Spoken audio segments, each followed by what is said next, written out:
Jangan lupa subscribe YouTube channel Metro TV News dan jangan lupa nyalakan notifikasinya.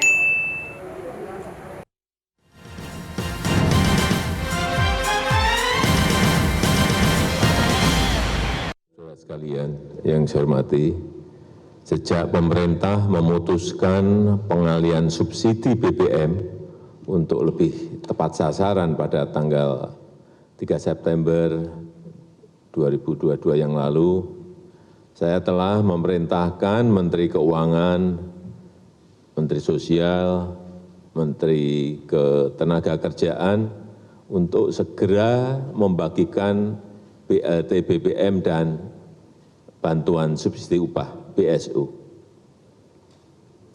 Dan pembagian telah dimulai secara masif di kantor pos untuk BLT BBM sejak akhir Agustus yang lalu. Dalam beberapa kunjungan kerja saya ke daerah, pembagian BLT BBM ini selalu saya tinjau langsung pelaksanaannya. Yang pertama kemarin di Kabupaten Jayapura, kemudian di Saumlaki, Kabupaten Kepulauan Tanimbar, dan juga di Kota Bandar Lampung. Dan kemarin juga saya melihat juga di Provinsi Maluku, di Kabupaten Maluku Tenggara, di Kota Tual, di Kepulauan Aru, dan juga di Kabupaten Maluku Baradaya. Saya melihat pembagian sudah berjalan dengan baik dan saya ingin pembagian dilakukan secara mudah, secara cepat, dan tepat sasaran. Di sini ada Bu Menteri Sosial, ada Bu Menteri Ketenagakerjaan, agar masyarakat mendapatkan kejelasan tentang pembagian BLT dan BLT BBM dan bantuan subsidi upah BSU. Saya minta ada penjelasan dari Bu Mensos dan kemudian nanti Bu Menaker. Saya silakan. Terima kasih Bapak. Bismillahirrahmanirrahim. Jadi hingga pukul 9 tadi PT POS sudah menyalurkan BLT BBM di 482 kabupaten kota dengan jumlah 12.701.985 KPM. Diharapkan minggu ini PT POS sudah melakukan pembayaran BLT BBM minimal 90% dari target KPM yaitu sebesar 18.585.000 KPM. Nah, kita sudah menyerahkan semuanya, seluruh data ke PT POS 100%. Memang ada beberapa daerah yang misalkan seperti saya sebutkan sebelumnya, di pegunungan, di daerah Papua Barat, itu kami akan melakukan sekaligus, karena kemarin untuk supaya mereka tetap bisa menerima, kami tidak padankan dengan NIK, kami hanya nama saja. Tapi kita akan bekerja sama dengan Dukcapil untuk penyaluran sekaligus perekaman di Papua dan Papua Barat, terutama di daerah yang pegunungan. Itu kita akan serahkan karena aksesnya itu sulit, jadi PT POS dengan kita akan menyiapkan pesawat khusus untuk kita ke sana dengan Dukcapil sekaligus perekaman. Itu yang kita lakukan, harapan kita di bulan ini kita tuntas 100%. Kita sehari rata-rata bisa transaksi sekitar 2.900.000 sekian setiap hari transaksinya.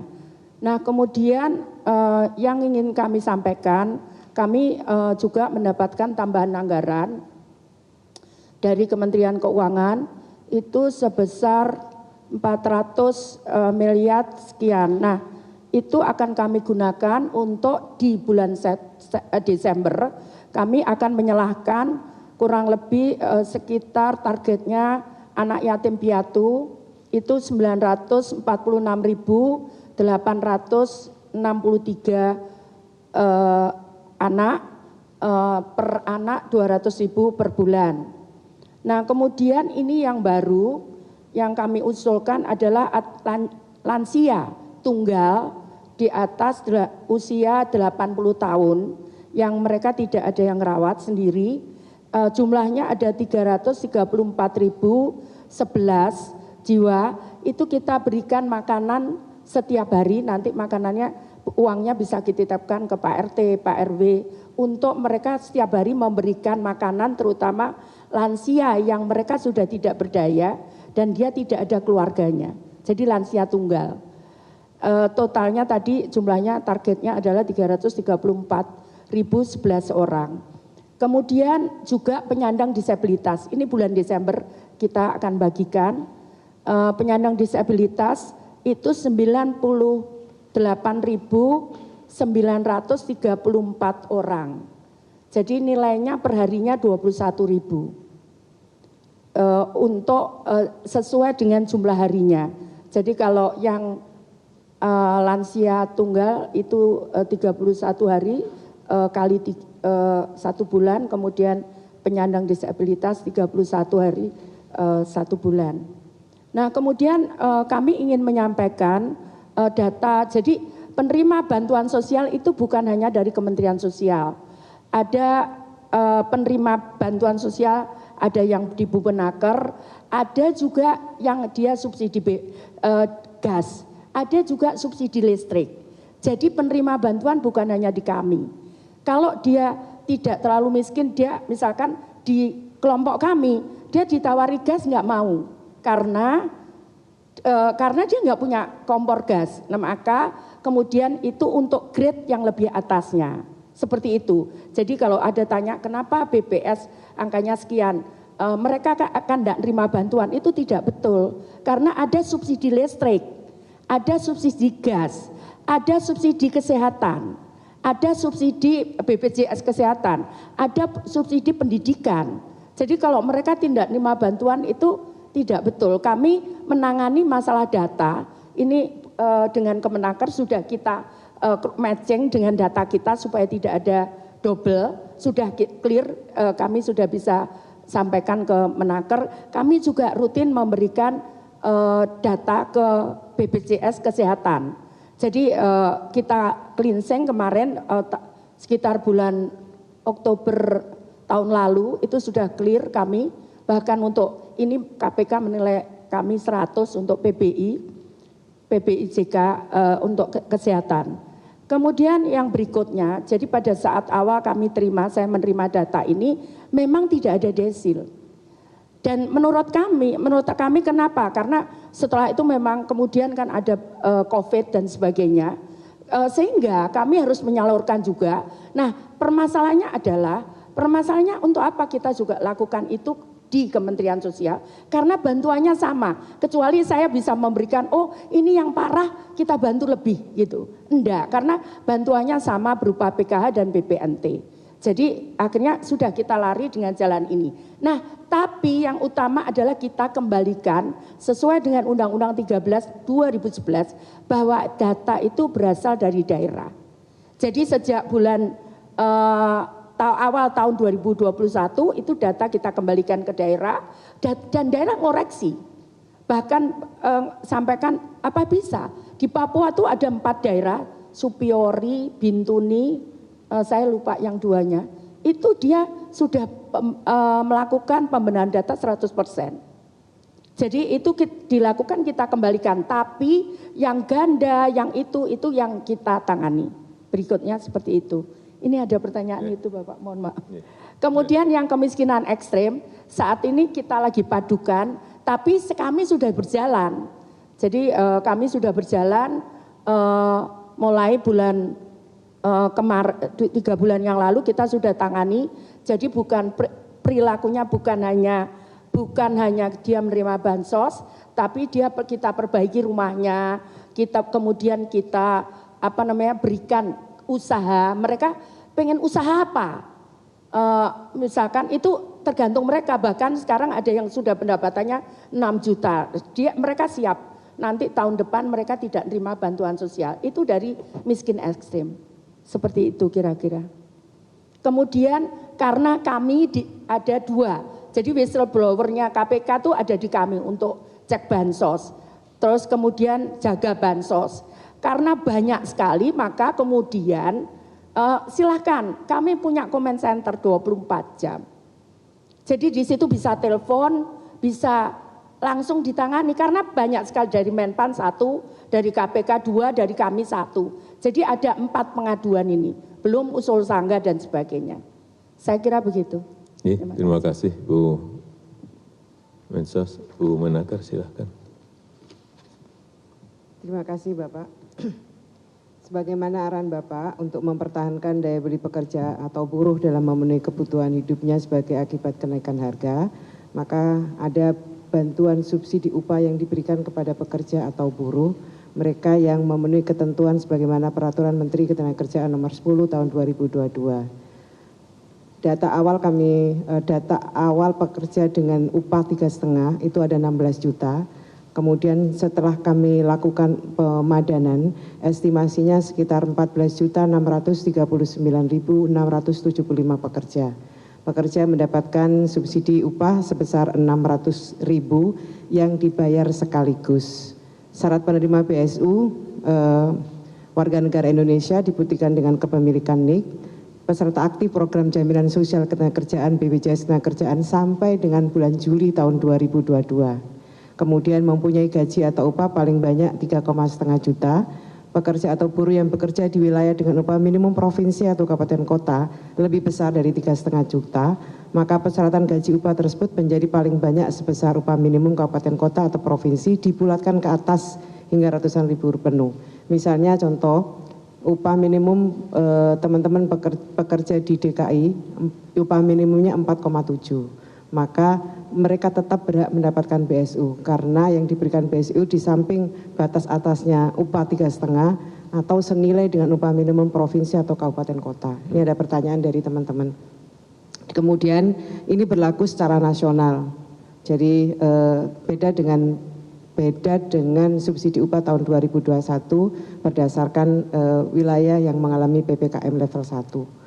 Kemudian diprioritaskan bagi pekerja atau buruh yang belum menerima program Kartu Prakerja, program Keluarga Harapan, atau Banpres Produktif untuk usaha mikro pada tahun berjalan. Ini yang tadi disampaikan oleh Bu Mensos, setiap kami menerima data, maka setelah itu kami padankan apakah mereka menerima program yang lain, misalnya program Kartu Keluarga Harapan, Banpres Produktif, usaha mikro, atau penerima program Kartu Prakerja. Dan program ini dikecualikan untuk PNS atau TNI Polri. Ini pun kami padankan dengan BKN. Kami sudah menerima data dari BPJS Ketenagakerjaan yang lolos seleksi di BPJS itu 5.099.915. Kemudian kami lakukan screening sesuai dengan peraturan yang kami buat tadi. Akhirnya yang lolos itu 4.361.792 pekerja. Setelah itu ada verifikasi dan validasi dari perbankan yang tidak lolos 249.740. Tidak lolos itu artinya mereka tidak memiliki nomor rekening di bank. Nanti kami akan salurkan, ada 2 pilihannya, akan dibukakan rekening di Bank Himbara atau akan kami salurkan melalui PT Pos. Dari tahap pertama ini dari 4,3 juta yang lolos itu 4.112.052 pekerja dan sudah kami selesai salurkan pada hari Rabu yang lalu. Semuanya sudah kami salurkan kepada 4.112.052. Hari ini kami menerima data dari BPJS Ketenagakerjaan sebesar 2.406.915. Seperti pada tahap pertama kami lakukan kami padankan dengan data penerima program yang lain dan kami padankan juga dengan apakah mereka PNS atau TNI Polri. Setelah itu seperti biasa pada minggu depan setelah selesai verifikasi validasi maka tahap kedua akan kami salurkan. Saya kira itu Bapak. Oke, terima kasih Bu Menteri. Ada pertanyaan? Silakan. Selamat siang Pak Presiden dan Ibu Menteri, saya Deska dari Antara. Kemarin Ketum Demokrat Pak AHY mengatakan bahwa BLT waktu zamannya Pak SBY memerintah itu dihina-hina, tapi sekarang dilakukan lagi atau diterapkan lagi di masa pemerintahan Presiden Jokowi. Apakah ada respon dari hal itu? Sekaligus juga akhirnya ternyata di lapangan dari data BPS tadi, walaupun sudah disampaikan dari Ibu Mensos, dari desil 1 atau 10% terbawah itu hanya terserap 59,4% yang menerima BLT. Sebenarnya data yang diterima oleh Kemensos dalam penyerapan BLT itu seperti apa? Terima kasih. Terima kasih. Jadi sebetulnya yang disampaikan karena saat kita tahu ini memang ada kondisi yang memang tidak stabil, tidak seperti biasanya, maka kemudian diturunkan BLT BBM. Ini kan bukan terjadi hanya di Indonesia, tapi di seluruh dunia. Jadi makanya kemudian diturunkan BBM. Kemudian kemarin diturunkan saat terjadi COVID. Jadi seperti itu. Memang sebagaimana di Undang-Undang Dasar 45 pasal 34 bahwa fakir miskin dan anak-anak terlantar itu dipelihara oleh negara. Jadi itulah konsepnya. Nah kemudian yang berikutnya adalah tadi sudah saya sampaikan bahwa BLT itu bukan hanya di Kemensos, bantuan itu bukan hanya di Kemensos, ada di Bumenaker, itu yang grade-nya tinggi. Nah tadi yang 10% itulah yang dijangkau. Jadi ada anak yang ada di rumah yatim, ada lansia yang ada di panti-panti, balai-balai. Nah karena itu kemudian kita akan cover usulan kita untuk ini.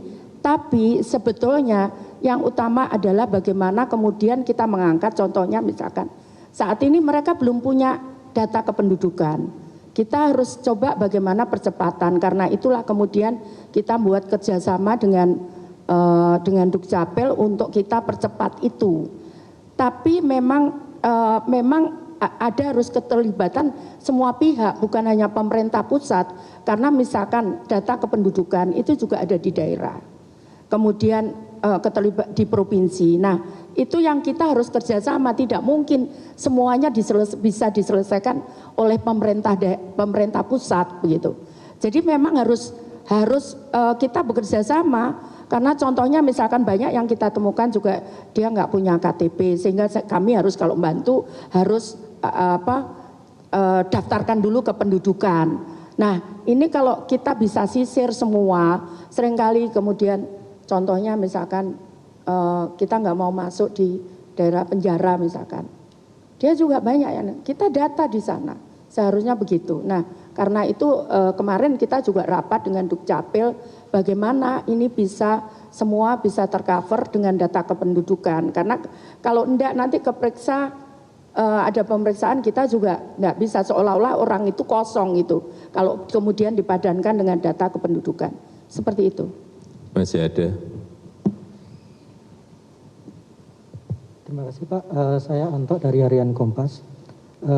Terkait tadi Pak, bantuan supaya tepat sasaran, itu salah satu temuan di dalamnya itu adalah tingkat kemahalan tiap daerah kan berbeda ya Pak, sementara BLT-nya itu sama. Katakan 150.000 itu di Jawa mungkin bisa untuk 10 atau 15 kilo beras, sementara di daerah timur mungkin cuma dapat separuhnya. Kami ingin tahu ke depan soal tingkat kemahalan ini apakah juga akan menjadi pertimbangan dalam penentuan besaran bantuan Pak. Terima kasih. Saya kira bisa menjadi masukan, tapi belum diputuskan. Silakan. Saya Musli dari Radial Sinta dengan Bu Menaker mungkin Bu. Tadi kan dijelaskan yang sudah menerima tahap pertama 4.012.000 sekian. Itu bagaimana dari yang tidak jadi menerima Bu, dari 4.300.000, apakah mereka akan menerima di tahap kedua atau seperti apa Bu? Terima kasih. Rata-rata mereka tidak bisa disalurkan pada tahap pertama karena mereka tidak memiliki nomor rekening atau nomor rekeningnya salah input. Kami masih punya waktu untuk memperbaikinya, baik diperbaiki oleh pekerjanya maupun atas masukan dari perusahaan. Rata-rata satu karena tidak memiliki nomor rekening himbara atau nomor rekening himbaranya sudah mati. Nanti kita ada verifikasi lanjutan. Jelas. Terakhir.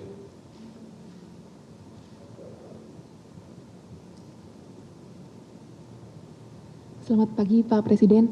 Dian dari Kompas.com. Pak, izin bertanya mengulangi pertanyaan yang tadi terkait dengan BLT yang kemarin disindir oleh Demokrat yang katanya dulu dihina-hina sekarang dipergunakan lagi di masa Pak Presiden gitu untuk mengatasi kenaikan harga BBM. Izin mohon tanggapannya. Yang kedua mungkin soal isu lain Pak terkait dengan Bapak yang disebut berpeluang untuk maju lagi sebagai cawapres di Pilpres 2024. Kalau misalnya berkenan mohon maaf dijawab. Makasih Pak Jokowi.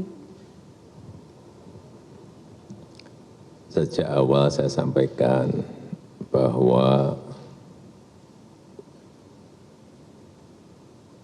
ini yang menyampaikan bukan saya loh ya.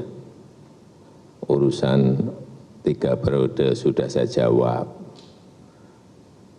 Begitu itu sudah dijawab, muncul lagi yang namanya perpanjangan. Juga sudah saya jawab.